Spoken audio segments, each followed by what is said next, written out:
Yeah. Galmee isaa sun yoomiyyuu ilmaan Oromootillee tokkummaa jabeenya itti akka fufsiisu akka barnootatti akka odaatti nu godhanii turanii namni artistoonni Hey, sit down. The hotel Pagoda. akka nu galmaan geenyu yookaan dhalli keenya akka galmaan gahu afaan isaanii aadaa waan hunda jaalala tokkummaa hunda nu lafa dhufaanii mul'atamanii deemanii nu immoo kaayyoo san galmaan ga'uudhaaf dhalli keenya illee immoo akka galmaan ga'anus itti dabarsuudha. Asii yoo jabaatti nus yoo jabaatti Oromoo itti jabaatti. Ayye haa ta'u. Himee haasofna achi genne. Ilaa jirraa ilmaan Oromoon hunduu siin boonaan immoo akka dubartiitti si qabaachuu keenyatti baay'ee humnaa. Ayye akkam. Ayye san. Kiyyaa keenya bagana gaan dhufte dhugaa nuti sitti boonna ilma keenya Acee akka hin duune Oromoon hunduu hin duune jedha atuu jirta Oromoo si faana jira wanta hojjetaa jirtu immoo saba Oromoo waan ammana hin jedhamne as jiraachuun kee itti gaafatamummaa abbaa irraa kee dhiphachuu kabaja guddaadha sabni Oromoo si kabaja seenaa keessattis immoo takka waan takkanaa argee hin beeku ilmi keenya nafsi isaa darbee malee hojii isaa darbee Gaana abbaadha abbaatti baraa baratti darbu kanaaf hawwii qabnaa akka ati kan caalayyuu hojjettu hojjetaa jirtaa kanaan mul'ata rabbi moo jedhu maansaa si wajjin ol bahanii saba Oromootiif iddoo tokko ga'uudha waa guddaa hojjechuudha fi hawwii irraa qabnaa irraa eegnaa kaan jechuun Oromoon immoo waan ati hojjettu waan ati deemtu sibira dhaabbanna jabaadhu atuu jabduudha kanarratti immoo Oromoo sabni Oromoo jabaata jabaadhu sabni kee immoo akka iyyaatti si ilaallata hundinuu haa dhufu gara hoolee buukleetii illee achi keessa jira. Baagiin gurraachi suni buukleetiidha. Kanaa hojjetteeyyuu mucaa keenya nafsee isaa darbe malee waa hedduu hojjeta. Kun immoo gara fuulduraatti kan caalu hojjeta. Gurraachi suni guutumaan guututti buukleetiidha. Ati abdii keenya saba keenya wajjin. So isa buukleetii lakkaahiiti. Ilmaan Acees immoo as bahanii akka nama gurgurutti kanaaf wanti boocisu jiru diinni nu boocisuudhaaf Acee nurraa fudhate. Hin boonyu jirtaatis ilmaan isaas jira. Namni ilmoo qabne iddoo tokko hin ga'u. Namni haadha waraa jabduu qabaanne iddoo tokko ga'uu hin danda'u. Kanaafuu si qabna jabaadhu jabduudha. Oromoon immoo iddoo jirtu kan biyya keessas kan biyya alaas si bira jirta. Ati jabduudha nu jabaadhu rabbi akkanuma jabina kanatti sirratti taasisu nuuf jiraadhu.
Jaalun goota goonni immoo maali jedhe goonni gaafa dhalate gaafa dhalate dhufaa inni kun ilma Oromooti ilma Oromoo karaa hundee malee ofii qofaaf jireenya isaa fi qofa hundee erga Oromoo karaa hunda dhufe Oromoon immoo biyya isaa wajjinis saba isaa wajjin ijoollee isaa wajjinis ni jira.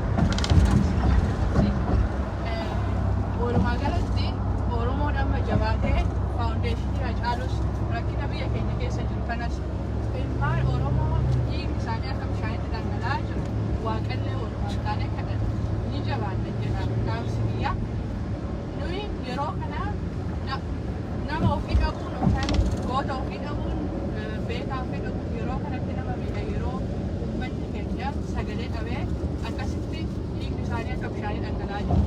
Namoota Oromoo addunyaarra jiran hunda dhaamsa Oromoodhaaf sagalee haadhaan walii haa jabaannu akkuma Hacaaluu sanitti saba keenya sagalee haa taanu jedha. Galatoomi atillee bakka nagaan dhuftee sin jedha. Faadhaa isin hundi keessanuu keessummaanis Dr. Awwal abdoonillee akka keessummaatti dhuftanii isheen nuu fiduu keessaniif baay'ee galatooma. Hojii gaarii hojjettanii seenaa Hacaaluu san kan mul'atu kan nu goote Dr. Awwalos galata guddaa sii qabna, kabaja guddaa sii qabna. Yeroo hundaa immoo sagalee Oromoo rakkina Oromoo keessa jiru kanallee akka galmaan nu geessu bakka hundatti akka nu himtu Oromoo duukaa akka nu jirtu beekaa keenya hunda akka bira nu jirtu kabajaan si gaafadha. Galatoomi jedha Dr. Awwal abdiitis galatoomi. Anis Dr. Awwaloon har'a miti qabsoo saba Oromootiif kan ka'ee dhaabbatee miidiyaa addunyaa irratti kan dubbataa ture. Namni tokko eegalamumaa ka'ee saba isaati namni dhimmamu. Awwaloon Dr. Awwaloon kanaan dura gaafa namuyyuu gadi ba'ee saba Oromooti miidiyaa addunyaa irratti dubbanne namni gadi baasee fakkeenyaaf akka Aljaziiraatti gadi baasee seenaa Oromoo morkitoota warra Abashaa wajjin irratti bobba'anii kan hojjetanii sana kan nurraa falme. Kan kana malees immoo agan isa dhaga'utti namooma isaa hagam beekutti namni kun dhugaa rabbii saba Oromootiif umurii dargaggummaan manaa kanatti waa guddaa godhee jira. Abdiin keenya kan inni kan darbe abdiin keenya kan dhufuuti. Har'a ammoo ilma keenya Acee nafseessaa yeroo malee diinni nurraa bute kana seenaa isaa akkasitti qindeessee kaa'ee har'a nuti walitti dhufuudhaan qaqqabsiise kana seenaa kana seenaan kun akkanumatti waan bira darbamu miti. Oromoo dhufaas guddaadha. Odeessa keenya kan nafseessaa dhabdeessu waan guddaadha. Yaadannoo guddaadha. Obboleettii keenya immoo argachuudhaa kan dandeenye waan akkanaa Dr. Awwaloon hojjechuu isaatii fi waan fiilmiin hojjeteef kunoo haati banaa Acees Awurooppaa keessa naannoftee Oromoo idilaa waan ishiin dubbattu garaadhaaf isa saba Oromoo isa qobaatti hafe amma waan ishiin hojjetaa jirtu saba keenya kan bishaan dhabee rakkataa jiru kun booranatti waan godhaa jirtu argitu. Eenyu kun immoo jaarmiyaan kun immoo foundation amma dhaabbate kuni maqaa obboleessa keenya Hacaaluu Hundeessatiin waa guddaa godha. Aceen lubbuun isaa haa darbu malee hojiin inni hojjetu iddoo tokko amma dandeenyes nus bira dhaabbanne iddoo tokko kan gochuudhaaf qophaa'aadha. Itti jirras immoo gara fuulduraa obboleessa keenya obboleettii keenya wajjin akka kanatti akka fuulduraatti dhufnu abdii guddaa qabna. Yoo kana immoo hin goone maaliif Acee keenya dhabne jennee yaadnee gaddina. Aceen hin duune waan nu gaddisiisu immoo kanaan dura dabarse. Diinni nu gaddisiisu dhoka Aceen nurraa ajjeesi. Hin gaddinu immoo Aceen ilmaan qaba. Haadha warraa kan isa caaltu qaba. Kun qabaachuun immoo seenaa saba Oromoo kan inni kan du'eef iddoodhaan gahuudhaaf abdii guddaa qabna. Abdiin guddaan keenya mucaa keenya kiyyaadha. Obboleessa keenyas Dr. Awwaloo akkasumas immoo waan akkanaa qindaa'ee Awurooppaa guutuutti akka ta'us kan godhee hojjete obboleessa keenya Abdoo galata qaba. Kanaaf yoo wal taane waa guddaa hojjechuu dandeenya. Hajabaan nuun jedha dhumarratti. Galatooma. Baay'ee ulfaadha galatooma isin hundaniyyuu. Haadha wabii kabajanii nuyis kabajaa nu gootaniitiin haala kanaan asitti simachuun keessan. Daranni I think akka waan hojjennu kanatti jabaannu nu godha. Yeroo baay'ee namni karaa adda addaatiin haga humni isaa hayyameenii waa hojjechuudhaaf yaalii godha. Hawaasni keenya immoo gargaarsi yeroo baay'ee gahaa miti. Akka hamileetti illee karaa biraattiin illee isin hawaasni Neezerlaandis haala kanaan simachuu keessaniin ani baay'ee isin galatoomfadha. Ulfaadhaa isin jechuu barbaada. Keessattuu yoo immoo haadha wabii simachuun keessan waan baay'ee nu gammachiise. Ulfaadhaa haasaa itti deebina gara boodaatti.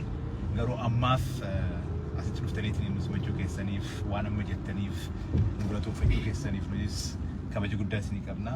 Galatooma isin jechuu barbaada. Anillee gama kiyyaan hedduu haala gammachiisaa ta'een haadha wabii keessummoota dhufan Dr. Awwal dabalatee simachuu keessaniif hedduun isin galateeffadha. Galatoomaa jechoota isin dubbattan kanas hedduu hamlee namatti horaa. Baay'ee isinitti boonna. Galatoomaa. Jabaadha nuti hin gaddinu amma gammachuudhaan yi dabarsine jechaadha guyyaa irraa. Haadha wabii atillee muuziqaa arraa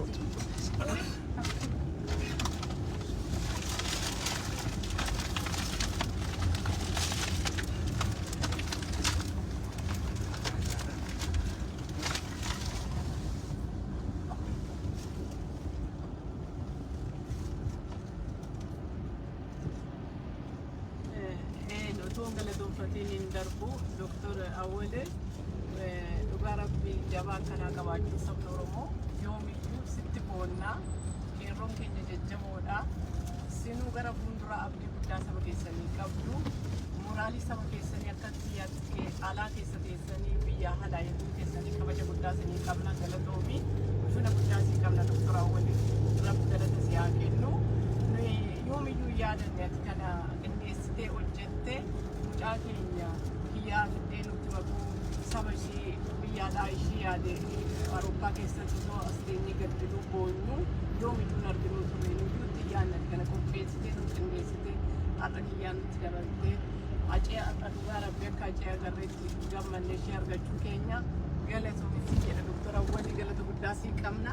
Gara fuulduraa abdii guddaa sirraa qabna. Jabaa akkanaa qeerroo akkanaa umurii kana saba kootiif jira jettee dhalataa akkanaa Oromoon qabaachuu abdii guddaa sirraa qabna. Nu jira ulfina guddaa sii qaba sabni Oromoo. Gara fuulduraas hin calqabde malee hin xumurre gara fuulduraa immoo kana caala akka hojjettu abdii sirraa qabna. Jabaadhu Oromoon si faana jira. Nu galatoomii ulfina guddaa sii qabna. Abdiin keenyas immoo ati Awurooppaa keessatti saba kee qindeessite yoomiyyuu saba kee wajjin jirta. Saba jajjabeessite, qeerroo jajjabeessite, hawwan qarree shamarran jajjabeessite. Iddoo bittimaa keessatti qooda guddaa qabda. Ulfaadhu abdii ammas jabaadhu saba Oromooti. Ulfina guddaa sii qabna. Jabaadhu beekaa jabaa qabaachuun keenya iyyuu nuyyuu ijoollumti keenya iyyuu qeerroon keenya jajjabaa duuba qabaachuun keenya nuyyuu humna nuu taatu abdii nuu taatu humna nuu taatu hin dadhabnu sin qabna duuba bukkee keenya ulfaadhaa galatoomaa sin jedhe. Hedduu galatooma ulfaadha.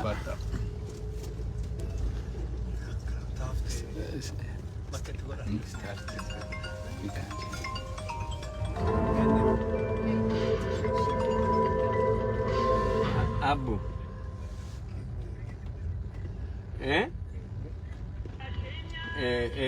lucky ni mamale row number 5 iduma row ibala mafshan row san akarar wa gadibana bala jalan gadibatani wanta bata kujirami achu mane ni bada here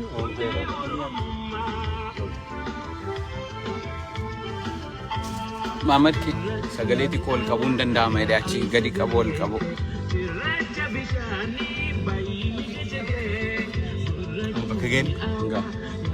Again, back Asini. Yeah, no Mali Studio Anderson. Yeah.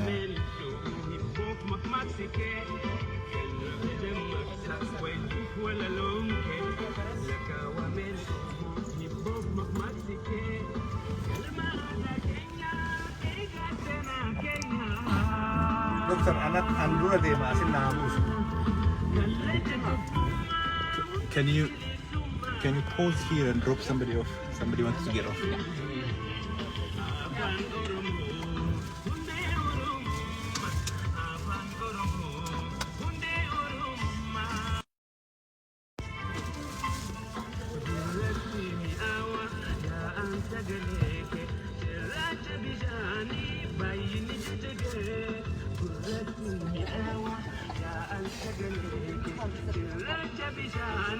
Bye.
Kuna Dr. Awwaloodhaaf iddoo qaamsa guddaa kan dhaamanne dhugoota bara. Oromoo hunda tokko nu godha jechaani irraa itti nu labsi beekaa hundatti jechaani. Rakkoon dabarsee ani ganaan jalqabde malee finne ganeen gara fuulduraa kana baay'ee hojjeta. Abbiin waaqaan lamoo.